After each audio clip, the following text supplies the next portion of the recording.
Thank you very much, बहुत बहुत शुक्रिया, धन्यवाद। सभी को नमस्कार। सभी को नमस्कार। कैसे हैं आप सभी लोग? शानदार। सबसे पहले तो आप सब लोगों का दिल से धन्यवाद, इतना प्यार देने के लिए, इतना मान सम्मान देने के लिए, इतनी फूल मालाएं देने के लिए। जो प्यार आज आप लोगों के द्वारा मुझे मिला है, इसके बदले में लौटाने के लिए मेरे पास कुछ भी नहीं है। हाँ, लेकिन मैं परमपिता परमेश्वर से प्रार्थना कर सकता हूँ, उस ईश्वर से ऐसी प्रार्थना करता हूँ कि जो प्यार, जो मालाएं, जो फूल आप लोगों ने मुझे दिए, ईश्वर आपके जीवन में इसका लाख गुना ज्यादा करके वापस करे।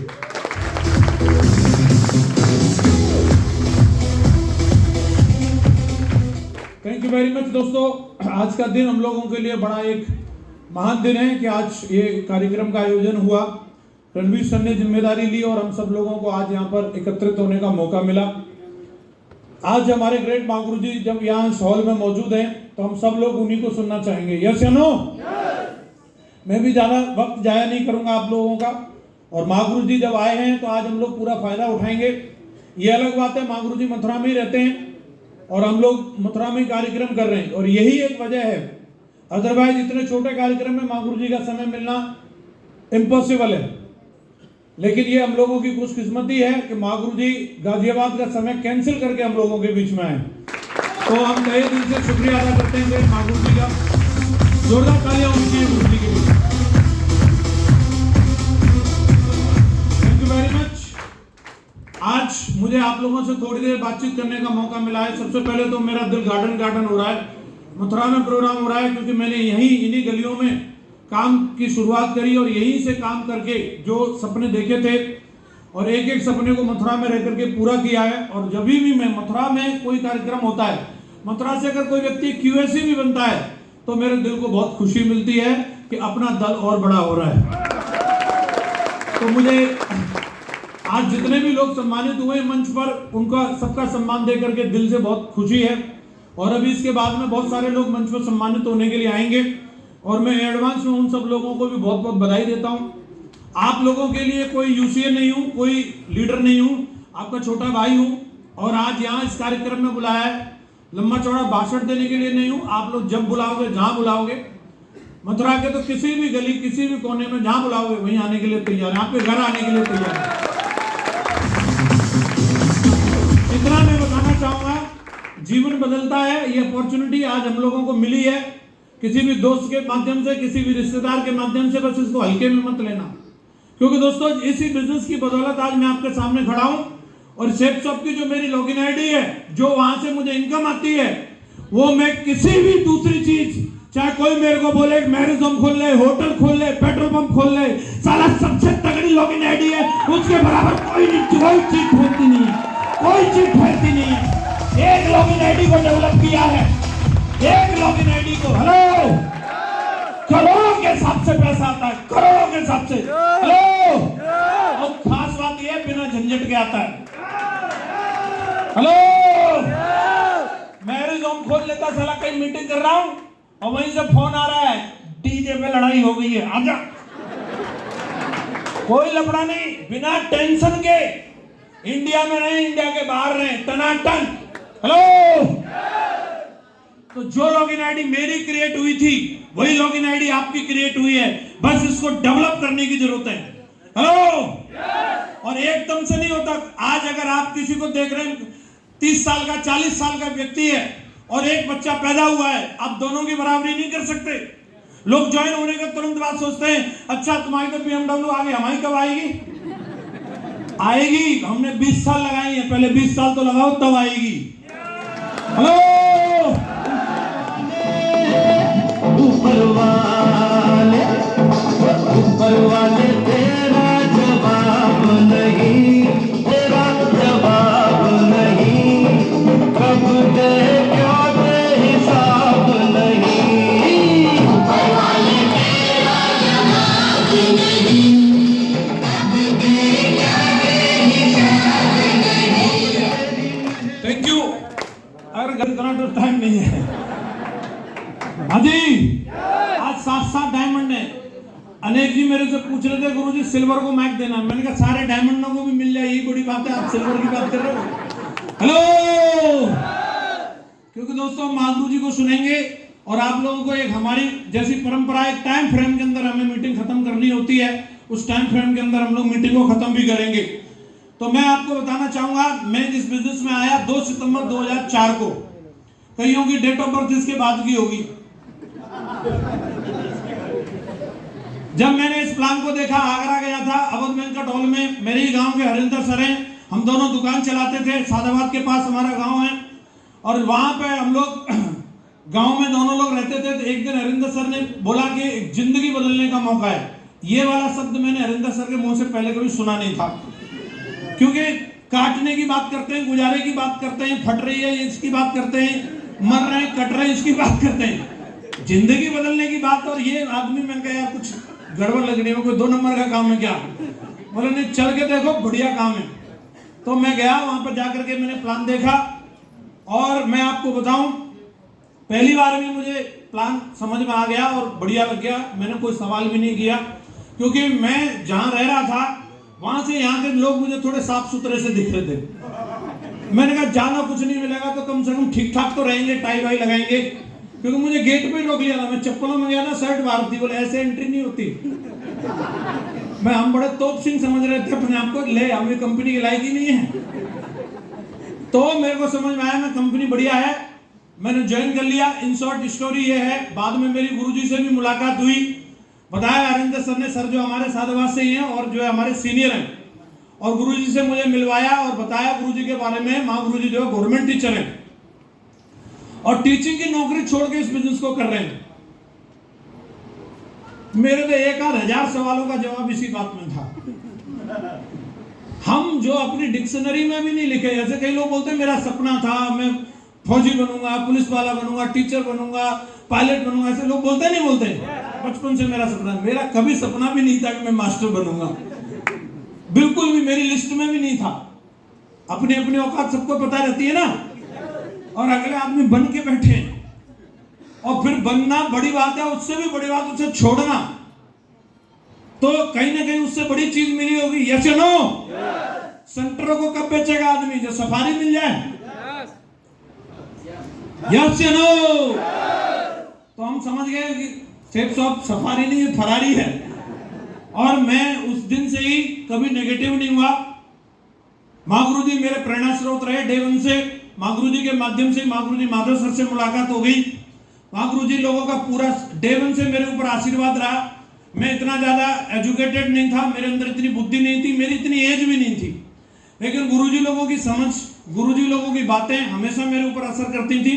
और मैं एक चीज मैंने कमिटमेंट लिया कि यार इन लोगों के संग रहेंगे, चाहे जो भी हो। लोग बोलते थे यार खेत बिक जाएगा, देखना तुझे जेल हो जाएगी। मैं गुरुजी लोगों को देखता था, ऐसे लोगों के संग तो जेल में भी मजा आएगा, अकेले तो होगी नहीं, जो भी होगा संग संग होगा। बस मैं इस इरादे से चलता रहा। और एक समय था जब हम अकेले रह गए थे, सादाबाद में हम लोग अकेले रह गए थे। तो लेकिन फिर भी हम लोगों ने हिम्मत नहीं हारी, हम लोगों ने काम फिर भी किया। मथुरा आ गए, मथुरा में हमने टीम बनाई। यहाँ पर हमें नितिन जी, राहुल जी मिले। आने तो कोई नहीं, कभी कभी मूवी में भी इंटरवल हो जाता है। चलिए बहुत बहुत धन्यवाद। सेटल हो जाइए आप लोग फिर से। तो मैं बता रहा था, यहाँ पे आया और यहाँ शुरुआत करी मथुरा में। नितिन जी, राहुल जी मिले, उसके बाद और भी लोगों ने भरोसा किया।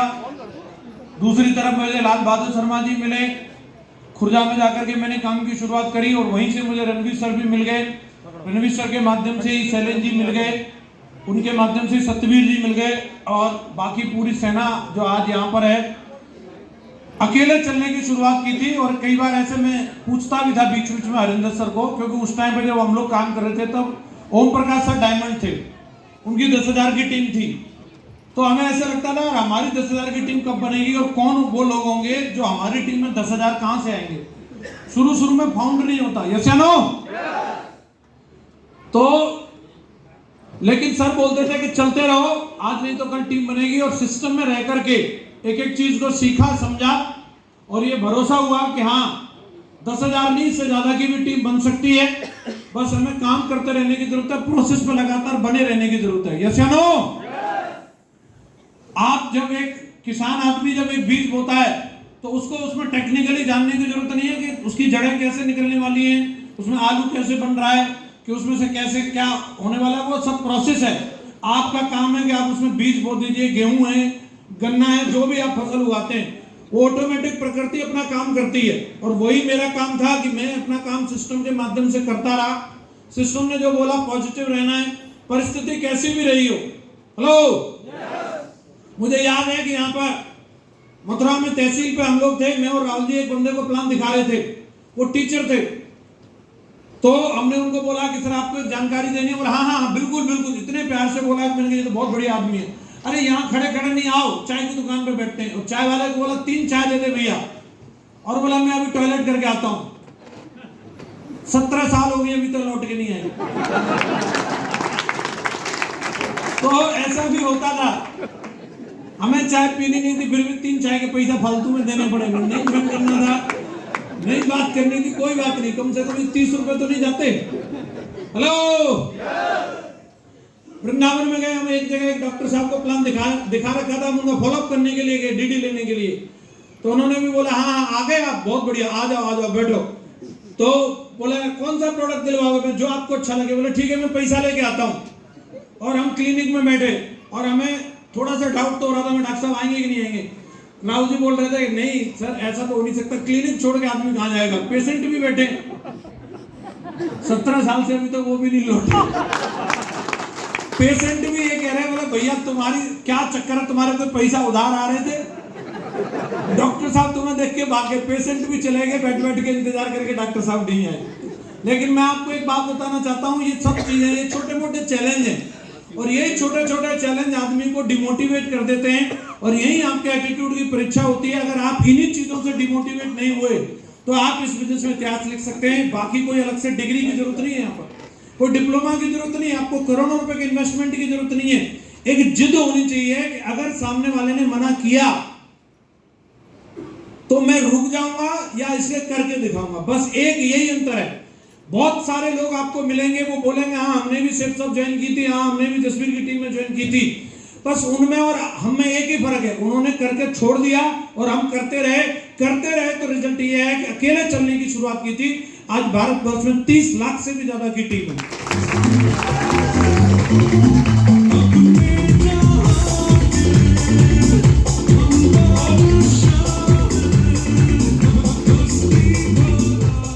अगर मेरे साथ इतना बड़ा काम हो सकता है तो क्या लगता है आपके साथ में भी हो सकता है कि नहीं हो सकता।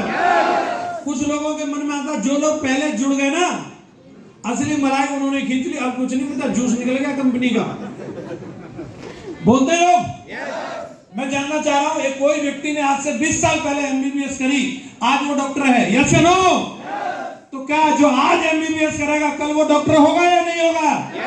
आज के 20 साल बाद जो एमबीबीएस करेगा वो डॉक्टर होगा या नहीं होगा? पक्का होगा भाई साहब। जो आज से पहले वकालत करके आए थे वो आज वकील बन के घूम रहे हैं, जो आज एडमिशन ले रहे हैं वो कल वकील बन के घूमेंगे। जो पहले ज्वाइनिंग हुई थी आज वो diamond, double diamond, Venus, mercury बन के घूम रहे हैं। और जिनकी ज्वाइनिंग आज हुई है, आज के 8-10 साल बाद इनकी फरारी, इनकी BMW, इनकी मर्सिडीज घूम रही होगी। आप सब क्या होगा, कंफर्म लिखवा के ले लो। ये तो प्रोसेस है, ये तो प्रोसेस है। लोग बोलते हैं कि कंपनी कब तक चलेगी, कंपनी कब तक चलेगी। हेलो, एक दिन तो आएगा 2 के नीचे 4, 8, 16, 32 पूरा इंडिया छूट जाएगा, फिर लास्ट वाले को क्या मिलेगा जो बताओ। एक दिन तो चैन पूरी हो जाएगी ना। पर मैं ये जानना चाह रहा हूँ वो दिन कौन सा होगा जब चैन पूरी होगी। 20 साल में तो अभी वो दिन आया नहीं। हेलो, लास्ट वाला होगा कौन? आपके गांव में, आपके इलाके में स्कूल है? बहुत कम आवाज है। कहां पढ़ रहे थे तुम लोग? बम्बा की पटरी में? अरे स्कूल है या नहीं है? कितने लोगों ने स्कूल देखा ही होगा? तो मैं चेक करना चाह रहा था, जग रहे हो सो रहे हो? स्कूल में आप जाके चेक करना, कुछ बच्चे 5वीं क्लास में, ऐसा है या नहीं? कुछ चौथी में, कुछ तीसरी में, कुछ दूसरी में, कुछ पहली में। ऐसा होगा कि नहीं होगा? एक साल बाद 5वीं वाले 6वीं में चले जाएंगे, चौथी वाले 5वीं में आ जाएंगे, तीसरी वाले चौथी में, दूसरी वाले तीसरी में, पहले वाले दूसरी में। तो पहली क्लास तो खाली हो जाएगी ना।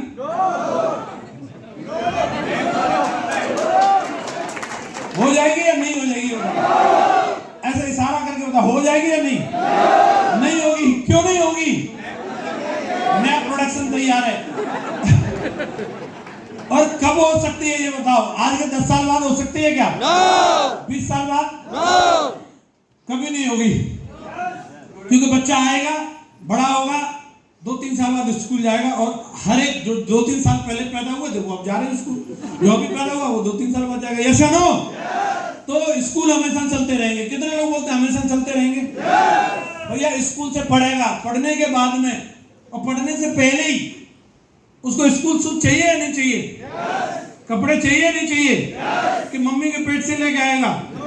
बच्चा पैदा हो रहा, संग में सूटकेस भी लाया। अरे बताओ चाहिए या नहीं चाहिए? आज ही चाहिए, आज के बाद भी चाहिए, 10 साल बाद भी चाहिए, 20 साल बाद भी चाहिए, 50 साल बाद भी चाहिए। उसे नौकरी भी चाहिए, उसे कपड़े भी चाहिए, उसे एजुकेशन भी चाहिए, उसे खाना भी चाहिए, और ये सब कुछ सेफ शॉप देगी। सेफ शॉप का टाइगर उसकी बगल में होगा।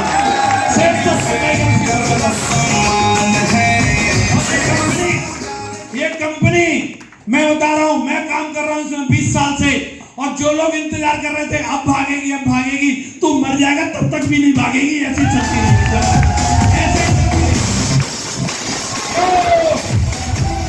आज हम काम कर रहे हैं, कल हमारे बच्चे काम करेंगे, परसों बच्चों के बच्चे काम करेंगे। हेलो, कंपनी तो दमदारी से चलेगी। कई लोग बोलते हैं थोड़ा मुश्किल लग रहा है। अरे ये बताता हूं, मरे हुए आदमी को भी 4 मिल जाते, 4। मुर्दे को, मुर्दे का भी हाना नहीं होगा क्या 2 नहीं मिलेंगे? और किसी को शक है कि मुझे डाउट है 4 मिलेंगे नहीं, तो जा करके कहीं ऊंची जगह से कूद ले, को 4 ना आए तो कहना।